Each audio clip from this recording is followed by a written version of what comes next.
O tema da pregação hoje é origem das guerras e inimizade contra Deus. Tiago capítulo 4, verso 1 ao 10. Diz assim a palavra de Deus: de onde procedem guerras e contendas que há entre vós? De onde, senão dos prazeres que militam na vossa carne? Cobiçais e nada tendes, matais e invejais, e nada podeis obter. Viveis a lutar e a fazer guerras, nada tendes, porque não pedis. Pedis e não recebeis, porque pedis mal, para esbanjardes em vossos prazeres. Infiéis, não compreendeis que a amizade do mundo é inimiga de Deus? Aquele, pois, que quiser ser amigo do mundo, constitui-se inimigo de Deus. Ou supondes que em vão afirma a Escritura: é com ciúme que por nós anseia o Espírito, que ele fez habitar em nós?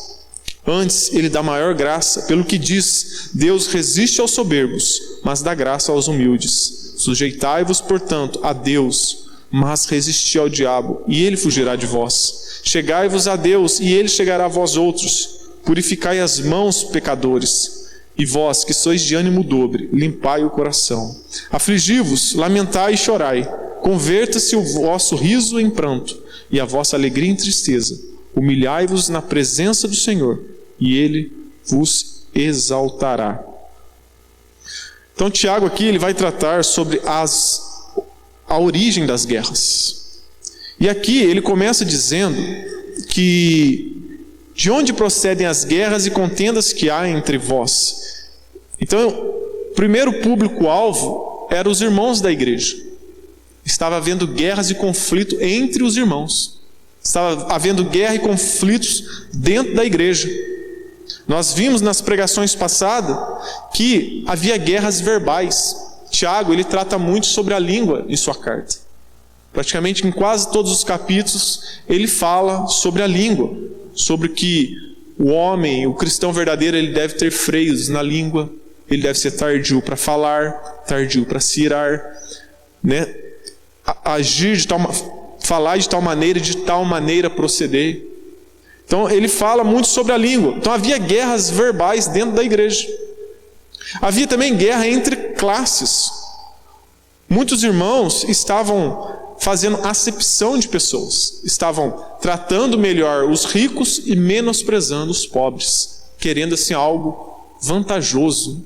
Porque nesse contexto houve uma grande fome na terra. E eles estavam sendo perseguidos. Então, os irmãos estavam com motivações malignas. Tiago vai dizer que isso era maligno. Eles estavam querendo favorecer o rico para obter vantagem. E Tiago então vai repreender esses irmãos que isso não pode acontecer dentro da igreja. Não pode haver acepção de pessoas. Havia também a guerra para se tornar mestre dentro da igreja. Tiago vai dizer: não vos tornei muito de vós sábios, muitos mestres. Muitos estavam querendo ser mestres, mas com a motivação errada. Eles não estavam ali querendo servir a Deus com a motivação correta. E Tiago, ele chama atenção. E ele coloca ali à prova, né? Quem é o verdadeiro sábio e quem é o falso sábio. Quem é o verdadeiro mestre e o falso mestre. E foi o que nós vimos na pregação passada. E agora, Tiago, ele continua falando, né? Ele está falando sobre guerras. De onde surge? De onde? Ele faz essa pergunta. E ele responde: senão dos prazeres que militam na vossa carne. Quando olhamos para a Bíblia também, existem vários relatos de guerras e conflitos. Nós vemos conflitos entre os pastores de Ló e os pastores de Abraão. Houve uma briga entre eles, onde houve a ruptura de Ló com Abraão. Houve também conflitos entre pais e filhos. Nós vemos o conflito que houve entre Davi e seu filho Absalão. Absalão quis tomar o reino do pai, né? Houve conflito, guerra. Até entre os discípulos havia conflitos e guerras. Eles queriam ser o maior, né, entre eles. Queriam saber quem é o maior no reino dos céus. Eles disputavam entre si. Até entre os discípulos. Paulo, ele também vai repreender os irmãos da igreja de Corinto. Paulo vai dizer que lá havia 4 grupos dentro da igreja. Uns diziam que era de Apolo, outro era de Pedro, outro de Paulo, e outros, diziam, não, eu sou de Jesus. Então Paulo, ele mostra que até dentro da igreja havia esses conflitos. Ele vai dizer lá para os irmãos da Galácia que eles estavam se devorando, vocês estão se devorando. Isso não pode acontecer dentro da igreja. Ele escreve também aos irmãos de Éfeso, dizendo, exorto-vos para que vocês perseverem no vínculo da paz. Lá em Filipos existiam 2 mulheres que não se falavam, estavam em conflitos. Então nós vemos isso até dentro da igreja. Nós vemos conflitos dentro da nossa casa, dentro da família, dentro de um casamento. Há conflitos no trabalho. E de onde procedem esses conflitos? Tiago dá a resposta óbvia. Senão dos prazeres que militam da vossa carne. Vem do nosso ego, do nosso orgulho, do desejo de sermos agradados, de ter os meus desejos realizados. Por exemplo, o marido e a esposa, eles vão tirar férias. O marido tira férias, trabalhou o ano inteiro e chegou o momento das férias. E ele tem uma vontade, ele tem um interesse. Olha, chegou o momento das férias, ele vira para a esposa e diz, eu vou pegar o dinheiro das férias e nós vamos viajar, porque eu estou muito cansado. Trabalhei o ano inteiro, então agora nós vamos tirar férias, vamos gastar o dinheiro tudo nessa viagem. Aí a esposa, ela tem outro interesse, outra vontade. E aí começa o conflito. E ela diz, não, eu tenho outros planos. A nossa geladeira precisa ser trocada. Nós iremos usar esse dinheiro para comprar outra geladeira. Aí o marido vira, Mas para que comprar outra geladeira? A geladeira está novinha, tem 20 anos apenas. E aí a esposa, não, mas todo final de semana você sai para jogar futebol. E aí começa então o conflito. Mas por quê? Porque ninguém quer dar o braço a torcer. Porque vai ser ferido a sua vontade e o seu ego. E as guerras começam assim. E daí que vem todas as guerras e todos os conflitos. Desde o mais básico, uma coisa simples, numa família, num lar, como grandes conflitos da história, como a Primeira e Segunda Guerra Mundial. Eram interesses em conflitos. E até aqui Tiago vai dizer que haviam conflitos dentro da igreja. No verso 2 ele vai dizer, cobiçais e nada tendes, matais e invejais e nada podeis obter, viveis a lutar e a fazer guerras, nada tendes, porque não pedis. Tiago, ele usa termos muito fortes como guerra, matar, eles estão ao ponto de tirar a vida, para que o desejo deles sejam satisfeitos, E essas são coisas, são prazeres que militam na vossa carne. Querer ter as nossas vontades satisfeitas, Ele usa a palavra prazeres, essa é a palavra-chave. Prazeres que militam, que guerreiam dentro de nós. Isso nos leva a pensar também na guerra que há dentro de nós, do espírito contra a carne. E muitas vezes você até pensa no outro, em satisfazer o desejo do outro. Mas ao mesmo tempo, dentro de você, há o desejo de agradar o seu ego. Está lá, esposo é esposa. Eu vou fazer para agradar ela ou agradar o meu eu? E aí há conflitos dentro de nós. Isso gera conflito. E uma vida centrada no eu vai te levar a um fracasso. Quando você só quer que os seus desejos sejam satisfeitos, uma hora ou outra, você vai cair no fracasso. Centralizar a vida em nós mesmos é o caminho para o fracasso. Por isso que Tiago diz, cobiçais e nada tendes. Vocês querem ter as coisas para que os seus prazeres sejam satisfeitos. É como colocar tudo num saquetel furado. Nada vai satisfazer um coração egoísta. João Calvino, comentando sobre esse texto, ele vai dizer, mesmo que o mundo lhe fosse dado, ainda desejaria que outros mundos fossem criados para ele. Ou seja, se Deus lhe desse todo esse mundo para você, você ir e pedir para Deus outros mundos, porque nada satisfaz um coração cheio de cobiça. E a cobiça faz você desejar aquilo que é do outro, faz você guerrear para ter aquilo que é do outro, faz você colocar a sua vida em grande destruição e no final das contas você não tem nada. Deus, se você for filho de Deus, Deus ele não vai dar tudo que você quer. Se você for filho de Deus, muitas das vezes o seu ego não vai ser satisfeito os desejos do seu ego, né, do seu coração, se não for a vontade de Deus. Porque Deus, ele não está para mimar seus filhos. Deus, ele está para disciplinar os seus filhos. Aquele que deseja tudo, às vezes Deus não dá nada. E aquele que não deseja nada, Deus às vezes lhe dá muitas coisas. Porque muitas vezes nós pedimos mal, é o que ele vai dizer. Nós vamos pedir algo para a nossa destruição. E se Deus nos der tudo que nós queremos, nós estaremos perdidos. Tiago continua no verso 2: matais e invejais e nada podeis obter, viveis a lutar e a fazer guerras, nada tendes, porque não pedis. Quando o nosso ego é o centro, faz com que a gente luta com as nossas próprias armas. Confiamos na força do trabalho, do braço, na nossa inteligência, na nossa influência. Vamos para a guerra sem orar. Diante da guerra, nós devemos orar primeiro. Quando queremos a todo custo satisfazer os desejos do nosso coração, nós até esquecemos de orar. Eu confio na minha inteligência, na minha força, e eu nem lembro de orar a Deus. É o que ele diz, né? Vocês não oram, não têm ensinado porque vocês não pedem. Vocês confiam em si, na força do braço de vocês não se colocam como dependentes de Deus. E por que muitas vezes não oramos? Porque tem muitas coisas que queremos, mas sabemos que Deus não gosta.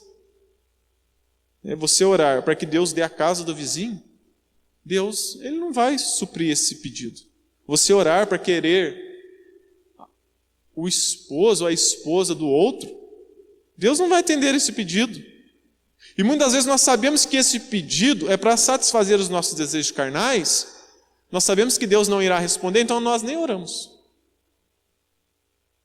A oração nos leva a enxergar que os nossos pedidos estão centrados em nós, e mesmo nós mesmos, e que precisamos mudar, então às vezes nós não oramos. Eu não vou orar por isso, porque isso aqui eu sei que Deus não quer.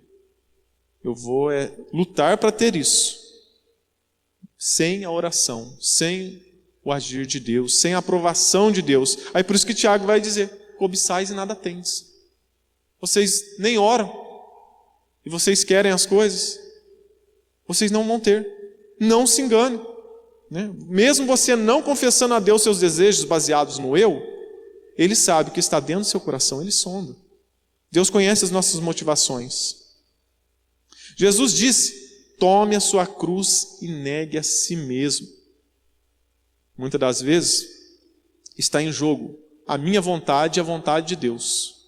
Eu quero que os meus desejos, os meus prazeres sejam satisfeitos, mas eu não me preocupo com a vontade de Deus. E eu vivo uma vida sem negar as minhas vontades, né? Jesus disse: tome a sua cruz, negue a si mesmo e siga-me. A jornada cristã passa por negar a nós mesmos, a negar o nosso eu, a nossa vontade. Muitas das vezes não teremos vontade de orar, mas nós devemos negar a nossa vontade. Devemos dobrar os nossos joelhos e orar ao Senhor. Muitas das vezes nós sentiremos cansaço, nós não iremos querer ler a Bíblia. Nós devemos negar o nosso eu, nos dobrar e examinar as Escrituras. Nós muitas vezes não vamos querer vir para o culto. Vai estar chovendo. Hoje eu estou cansado, estou com dor de cabeça. Negue o seu eu. Venha cultuar a Deus. Venha buscar o Senhor. Tudo é motivo para cultuar a Deus. Você está alegre? Venha para agradecer. Está passando por dificuldades? Venha buscar a bondade de Deus. Uma vida centrada no eu só traz fracassos. Tiago diz: eles faziam de tudo, mas não tinham nada. Matavam até se preciso fosse, mas não conseguiam nada. Por quê? Porque eles não oravam. Mas, talvez alguém gritasse: ah, mas eu oro. Primeiro ele diz para um grupo que não ora: vocês não pedem. Cobiçais nada tem, porque vocês não oram, vocês não pedem. Agora é um outro grupo que ora, mas ele vai dizer que esse grupo, ele ora mal. Ele não ora com a motivação correta. Pedis e não recebeis, porque pedis mal, para esbanjarem os vossos prazeres. E o que é pedir mal? Pedir mal é pedir sem estar de acordo com a vontade de Deus. As nossas orações devem ser alinhadas com a vontade de Deus. Ele está dizendo: vocês estão pedindo com motivações erradas. Pedir para que coisas venham alimentar o nosso ego, era isso que eles estavam fazendo. Por isso que nós vemos inúmeras igrejas que trabalham em cima disso. As pessoas, elas querem coisas, cobiçam. E os falsos pastores, sabendo disso, eles trabalham em cima desse coração cheio de cobiça. E eles prometem, casamento, prometem riqueza, prometem bênçãos, é campanha atrás de campanha. E aí você vê essas inúmeras igrejas lotadas, trabalhando em cima disso. Eu vim de uma igreja que todo dia 1º de janeiro começava 12 dias de culto para 12 meses de bênção. Lotava a igreja, lotava. Passava os 12 dias, sumia todo mundo. Por quê? A motivação deles não era em conhecer a Deus, em buscar a verdade, se render ao Deus Todo-Poderoso. A motivação deles eram bênçãos materiais. Era buscar a Deus por interesses. Por isso que muitos cobiçam e nada têm, porque têm motivações erradas. E muitas vezes perdem o seu dinheiro, dão tudo lá. Muitas vezes uma falsa igreja dessa é um juízo de Deus para pessoas que não querem a Deus, mas só querem as bênçãos de Deus. Por isso que ele vai dizer: pedis e nada tem, cobiçais e nada tendes. Isso aqui é importante. Deus não é o Pai compromissado em nos mimar, mas em nos educar. Por isso, um pedido de uma criança mimada, Deus diz não. Hoje, talvez, eu e você precisamos fazer um raio-x das nossas orações. Muitas delas não passam do ego, do desejo de glória para o seu próprio nome. Devemos analisar as nossas orações. As minhas orações estão alinhadas com a vontade de Deus? Eu oro para Deus abençoar a minha vida financeira. Para quê? Para você se tornar uma pessoa arrogante, uma pessoa de nariz empinado, uma pessoa que quer mostrar para os outros que você é melhor do que as outras, ser arrogante, soberbo? É para isso, para satisfazer esse seu ego, esse seu prazer? Ou você ora a Deus para que Deus abençoe a sua vida financeira, para você dar um conforto melhor para a sua família, para você ajudar o próximo, para você abençoar a obra de Deus? Quais são as suas motivações? Ah, eu oro para casar. Eu quero entrar num casamento. E esse casamento vai ser da vontade de Deus? Ou você vai escolher qualquer um? O primeiro que aparecer na frente.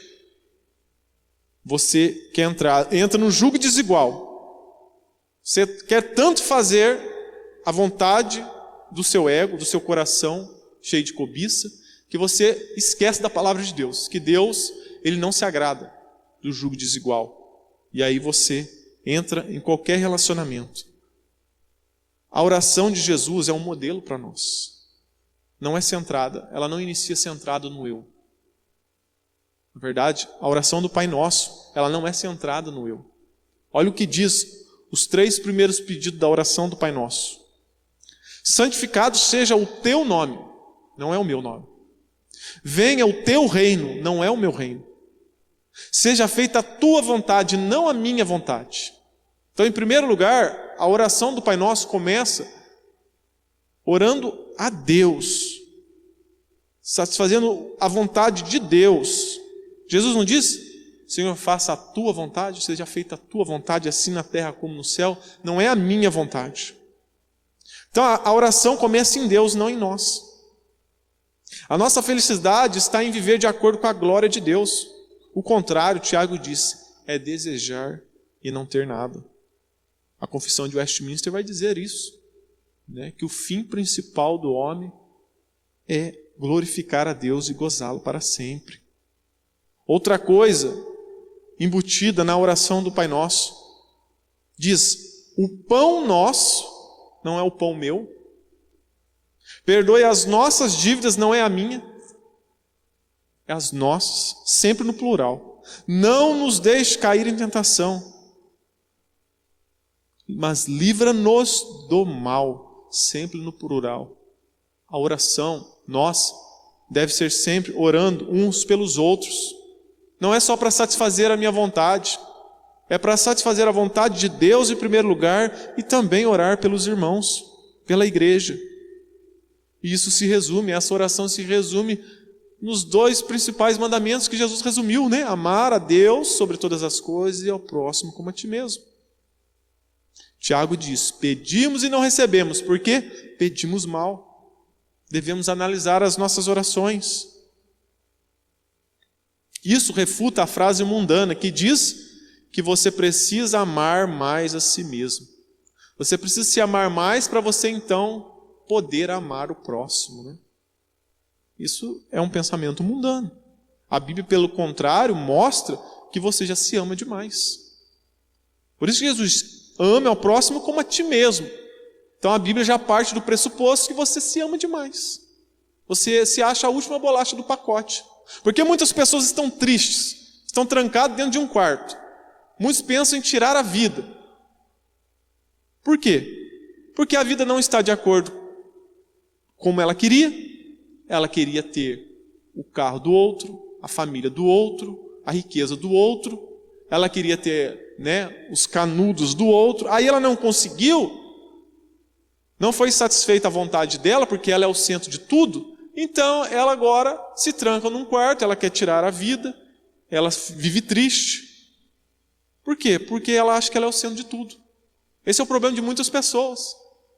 Nós temos que enxergar que Deus é o centro de tudo, não nós. E aí teremos uma visão real da realidade. Então a raiz de tudo está no amor a si próximo. Pessoas que buscam satisfazer os prazeres da carne, os desejos carnais, coloca você no centro.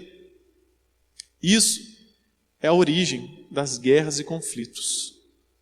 Vem dos prazeres que militam na vossa carne, quando queremos a todo custo satisfazer as nossas vontades. Então, nós caímos, né? Nós estamos no erro. E em segundo, inimizade contra Deus. A amizade com o mundo nos torna inimigos de Deus. Verso 4.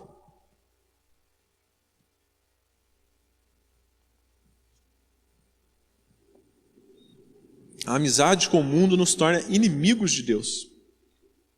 Infiéis, não compreendeis que a amizade do mundo é inimiga de Deus? Aquele, pois, que quiser ser amigo do mundo, constitui-se inimigo de Deus. Ou supondes que em vão afirma a Escritura, é com ciúme que por nós anseia o Espírito, que Ele fez habitar em nós, antes Ele dá maior graça. Pelo que diz, Deus resiste aos soberbos, mas dá graça aos humildes. Então Tiago vai dizer que aquele que flerta com o mundo, aquele que quer viver segundo o padrão deste mundo, se torna inimigo de Deus. E o que é mundo? Mundo é todo o sistema de pensamento contrário a Deus. Não é algo material. É algo que está sob o domínio de Satanás e é fruto de uma mente pecaminosa. Todo pensamento, todo modo de vida, todo modo de viver, né? Seja o modo de viver que você aprendeu dos seus pais, seja das filosofias, das teorias, da psicologia, dos conselhos, tudo que vai contrário à palavra de Deus é mundano. Isso é gerado da mente pecaminosa do homem e vai contrário à palavra de Deus. Então, esse sistema mundano, esse modo de viver mundano é contrário a Deus. O mundo, ele busca os prazeres. Esse é um modo de ver mundano. Você vai num psicólogo, a psicologia, né, em geral, ela tem o seu pressuposto no ateísmo. Então, no ateísmo, você é o centro de tudo. Você precisa ser feliz. Então chega um camarada lá que quer largar da esposa. O psicólogo, ele não vai falar o que você deve fazer ou não. Ele só vai encaminhar você para você satisfazer o desejo do seu coração. Isso vai te fazer feliz? Aí, se ele falar que sim, então vai e faça. Ele só vai levar você a ser guiado pelo seu coração, que a Bíblia diz que é corrupto e desesperadamente enganoso. Né? E tudo gira em torno do eu. Você satisfazer as vontades da carne, as suas vontades, e não a vontade de Deus. Então esse é um modo de vida mundano. E o texto declara que os mundanos são adúlteros. Ele usa a palavra infiéis, que significa adúlteros. Está relacionada à infidelidade conjugal. Tiago, no original, ele usa esse termo no feminino. Vocês são adúlteras. Essa linguagem era usada muito no Antigo Testamento. Os judeus da época de Tiago, eles entenderam a mensagem. Entenderam o que Tiago estava querendo dizer. Porque no Antigo Testamento, muitas vezes Deus, ele se colocava como um marido, Israel a esposa. E quando Israel caía na idolatria, Deus chamava eles, que eles eram adúlteros, né? A esposa adúltera. Era uma esposa adúltera. Então, o judeu, ele entendia esse termo, estava muito presente na cultura deles. Israel, especialmente quando adorava outros deuses, era chamado de adúltera. Lá em Oséias, capítulo 2, verso 2, diz: repreendei vossa mãe, repreendei-a, porque ela não é minha mulher, e eu não sou seu marido, para que ela afaste as suas prostituições de sua presença e seus adultérios de entre os seus seios. Oséias foi um profeta que Deus, querendo mostrar a sua indignação, ele diz para o profeta se casar com uma prostituta. Oséias casa, a mulher adultera, e Deus fala, vai atrás dela. Oséias vai atrás dela. E Deus diz, assim é Israel. Eles a todo momento adoram outros deuses, caem em adultério. Eu vou atrás deles, transformo a nação, transforma a vida deles, e de repente eles estão lá em adultério novamente. O povo de Israel, se você ler o Antigo Testamento, a todo momento eles estavam caindo em adultério. E o casamento de Deus e Israel aconteceu no Monte Sinai, quando Moisés subiu para trazer as tábuas da lei. Ele foi lá para receber os termos do casamento. E no dia que Deus estava se casando com Israel, lá no Monte Sinai, a Bíblia diz lá em Êxodo 20, que o povo já estava se prostituindo lá embaixo. Já tinham levantado o bezerro de ouro e já estavam adulterando, já estavam traindo. Ou seja, o povo de Israel estava cometendo adultério na noite de núpcias. E nós vemos esse pecado se repetindo ao longo do Antigo Testamento. Então Tiago, ele pega essa expressão dura, usada por Deus no Antigo Testamento, para descrever a condição espiritual daqueles judeus de sua época.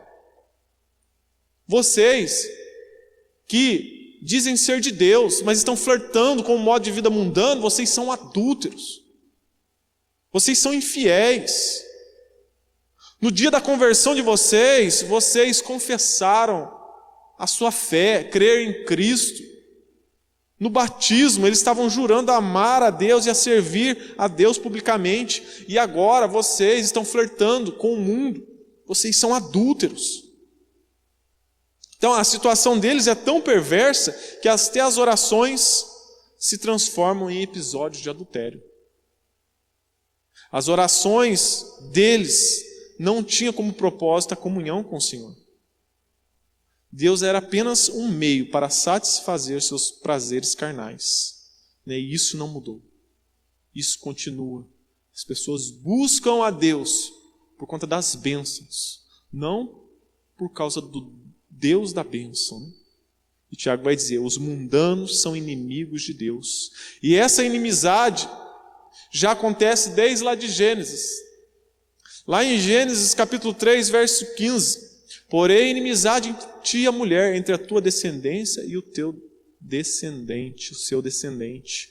Desde Gênesis, já houve uma divisão de filhos de Deus e filhos do diabo. Já houve essa separação. Tanto que em João capítulo 8, verso 44, diz, vós sois do diabo, que é o vosso pai. Então, você flertar com os filhos da serpente, isso é grave. Você está tomando Deus como inimigo.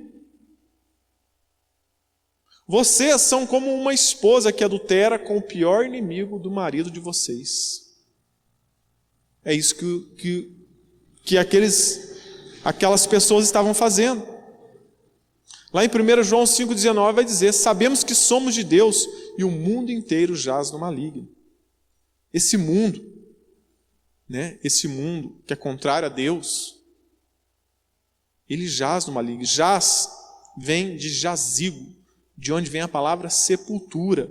Ou seja, o mundo está indo para a condenação e está confortável, sem emitir resistência. E vocês querem ter relações profundas com o mundo. O mundano está confortável em ambiente que fede as narinas divinas. E muitas pessoas querem levar a sua vida pautado pela palavra, mas ao mesmo tempo seguir conselhos mundanos. Essa área da minha vida aqui, eu vou seguir a Bíblia, mas nessa área aqui não. Nessa área aqui eu vou seguir o modo de viver mundano, o conselho do mundo, da cultura. Tiago vai dizer, isso é coisa de adúltero. Por isso você não pode ter amizade com o mundo. Um cristão, ele pode até ter relacionamentos com pessoas do mundo, não tem problema. O problema é você ter uma amizade íntima, com pessoas que não são filhos de Deus. Isso é no mínimo estranho. Um filho de Deus, ali se abrir e ter um relacionamento íntimo. Para onde vai com uma pessoa que é totalmente contrário ao viver de um filho de Deus. Isso é inconcebível. Uma hora ou outra você vai cair. E o que Deus faz com seus inimigos? Eles estavam se tornando inimigos. E o que Deus faz com seus inimigos? Olha o que diz Lucas 19, 27. Quanto, porém, a esses meus inimigos que não quiseram que eu reinasse sobre eles, trazei-os aqui, executai-os na minha presença. Deus estava dizendo que o inimigo dele não iria ser executado num calabouço. Mandou prender lá longe de mim. Não, eu quero ver a execução dele. Eu quero ver a execução dos meus inimigos. Isso aqui combina com a descrição de Apocalipse, onde que Deus diz que ele vai lançar no lago de fogo a besta, o falso profeta e os seus seguidores. E Deus estará ali vendo aquele momento. Deus irá destruir os seus inimigos e ele estará presente. Então é loucura nós queremos flertar com o mundo e nos tornarmos inimigos de Deus. Verso 5. Ou supondes que em vão afirma a Escritura, é com ciúme que por nós anseia o Espírito, que ele faz habitar em nós? Aqui há duas interpretações dessa palavra Espírito. As novas traduções traduzem Espírito como o Espírito humano. Na nova tradução diz que ali é o Espírito do homem. Porém, as traduções mais antigas dizem que ali se retrata ao Espírito de Deus. E esse versículo faz alusão a Êxodo 20, verso 5, que diz, não adorarás, nem lhes darás culto, porque eu sou o Senhor, teu Deus, Deus zeloso. Se você substituir a palavra zeloso por ciúmes, dá praticamente o mesmo sentido. Pelo contexto, eu acredito que essa interpretação mais antiga é a correta, porque Tiago está falando de adultério. Tiago está usando um termo do Antigo Testamento, de quando o povo caía na idolatria, eram chamados de adúlteros. Então aqui mostra que o zelo, que o Espírito tem ciúmes, não ciúmes mundanos, mas que Deus, ele requer exclusividade dos nossos afetos. Depois de vermos a origem das guerras e conflitos, o que essa outra parte do texto nos ensina? Primeira lição: amar o mundo com tudo aquilo que pertence ao mundo é infidelidade contra o Senhor. 1 João 2,15 vai dizer: não ameis o mundo, nem as coisas que há no mundo. Se alguém amar o mundo, o amor do Pai não está nele. Porque tudo que há no mundo, a concupiscência da carne, a concupiscência dos olhos, a soberba da vida, não procede do Pai, mas procede do mundo. João diz: não ameis. Não é apenas praticar, mas é você ter um afeto. É muito mais profundo. Talvez você não pratica aquilo, mas você gosta. Você tem um afeto por aquilo. Isso é infidelidade contra Deus. E nós temos o costume de nos apaixonar pelas coisas que nos destroem. Nós temos um exemplo na Bíblia disso, de alguém que se apaixonou por coisas que iriam trazer destruição. Sansão. Sansão foi escolhido por Deus, separado, nazireu, escolhido desde o ventre da mãe. Um homem chamado para destruir os seus inimigos, para levar o nome de Deus por todo o mundo, não era só em Israel. Mas Sansão flertou com o mundo. Sansão tomou mulheres que não eram do agrado de Deus. E a Bíblia diz que os inimigos prenderam Sansão, furaram-lhe os olhos. Sansão, ele nem percebeu que o espírito já havia saído dele. A Bíblia diz que quando pegaram Sansão, o espírito já não era mais com ele. E ele se tornou alvo de zombaria. Então você pode se tornar um mundano dentro da igreja, que é até usado por Deus, mas uma hora a conta vai chegar. Uma hora seus olhos serão vazados pelo pecado. E você vai ser como Sansão, sozinho, sem a presença atuante do Espírito, e subjugado por um mundo opressor. Por isso não devemos flertar com o mundo. Devemos ficar com a palavra de Deus. A nossa cosmovisão deve ser cristã em tudo.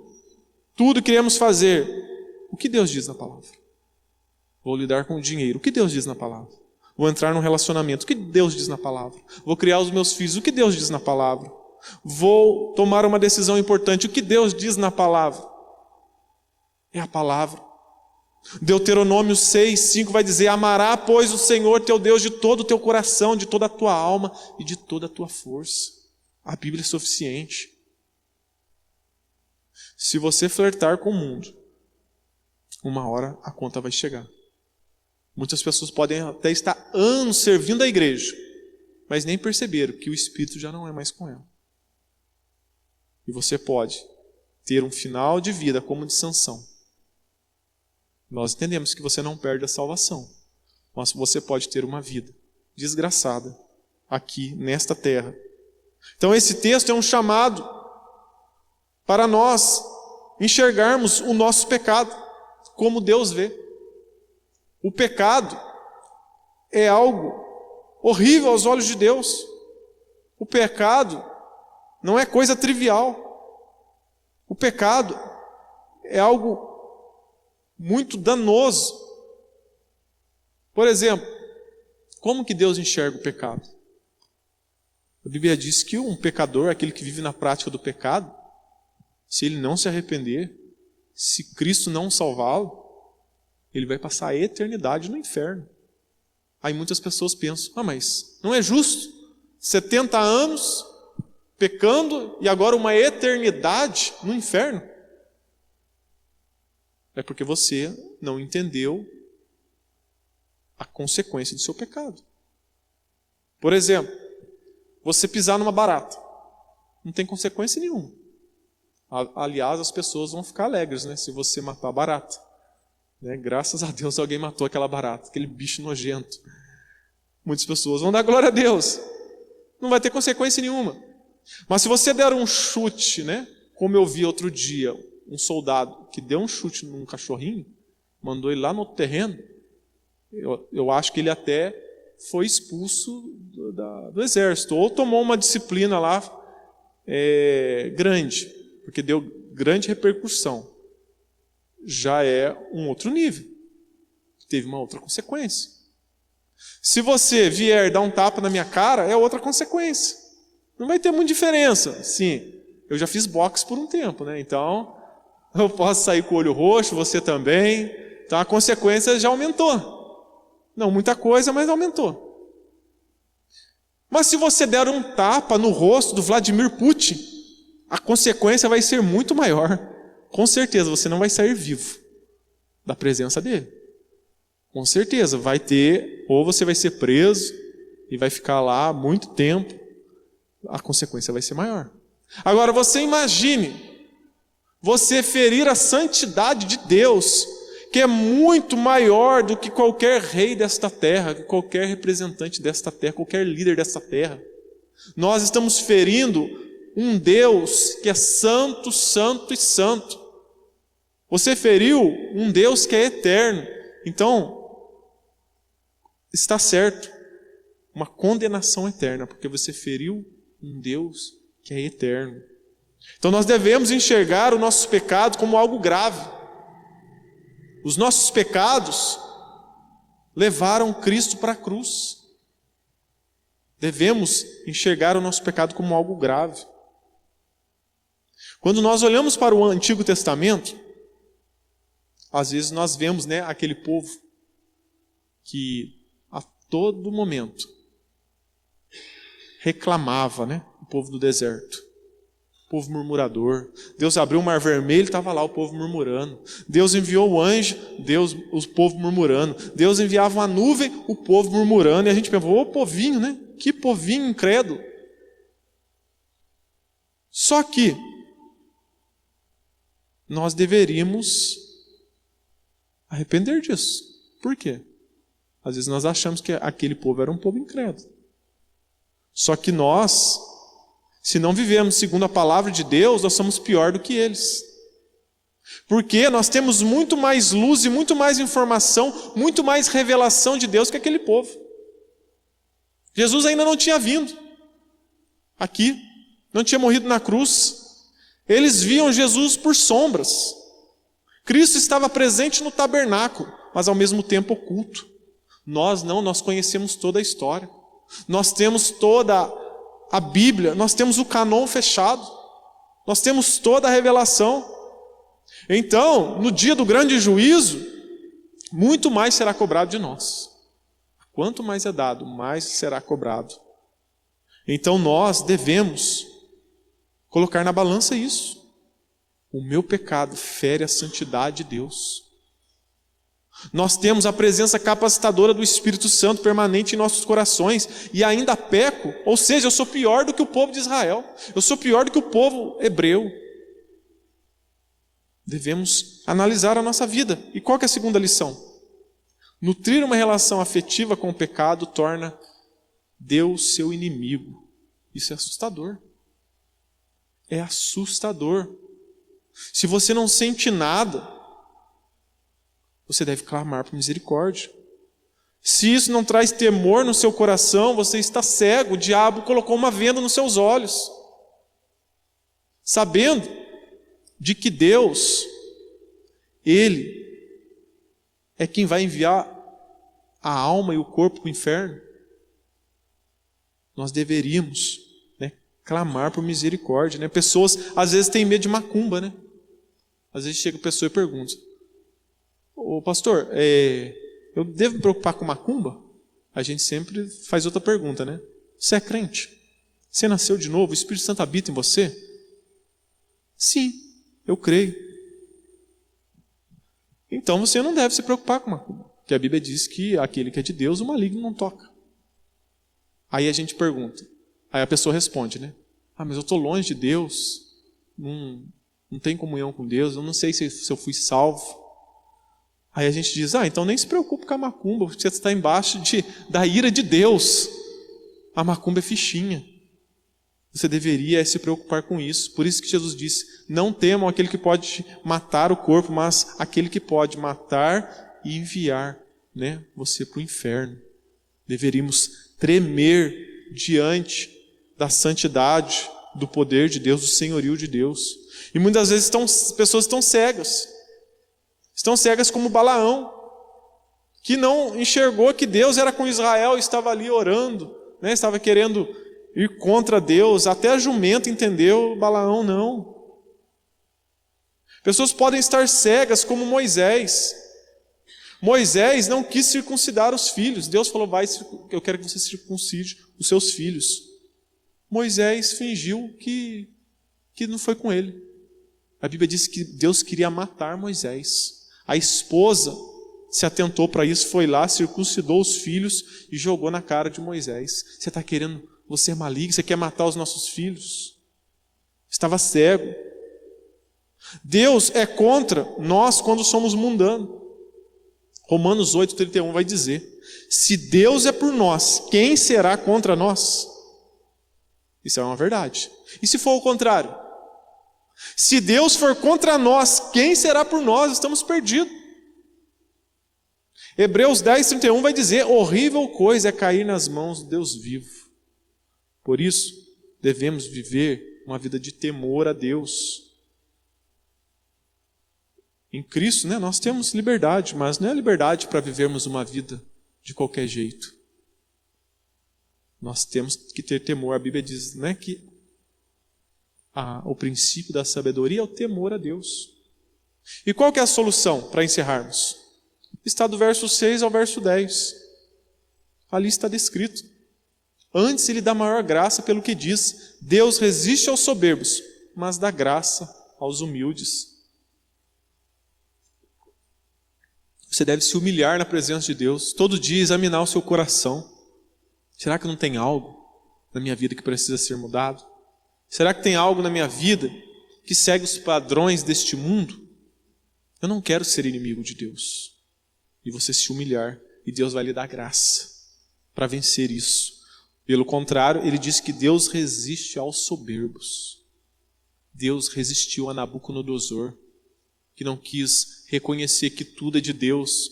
Diante do seu poderio, ele não deu glória a Deus. Deus o tornou como bicho, pastando entre os animais.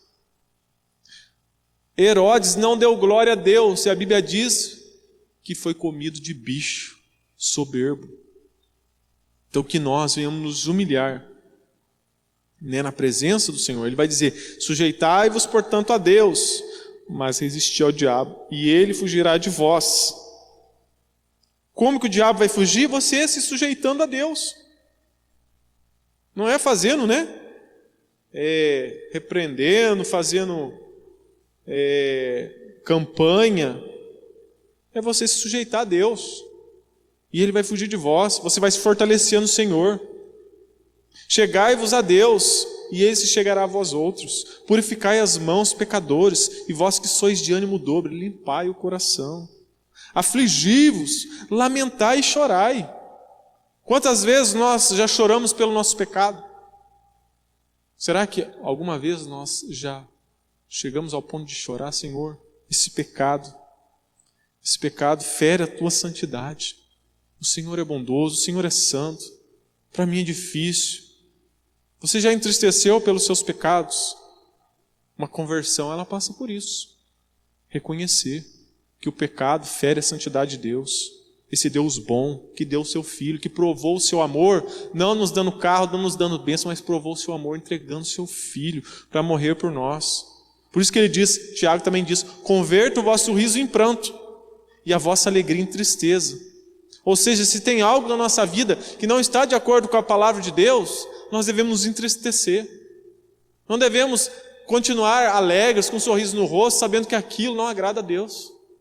Devemos, chorar, clamar por Deus, pedir a graça dele sobre nós. E para finalizar ele diz, humilhai-vos na presença do Senhor, e ele vos exaltará. Como que vencemos o mundo? Humilhando-se na presença do Senhor. Então Ele vos exaltará. Ele, né? Então, que nós possamos, né, a cada dia viver desta maneira, sempre aos pés de Cristo Jesus. Por isso, vamos colocar de pé. Vamos orar a Deus.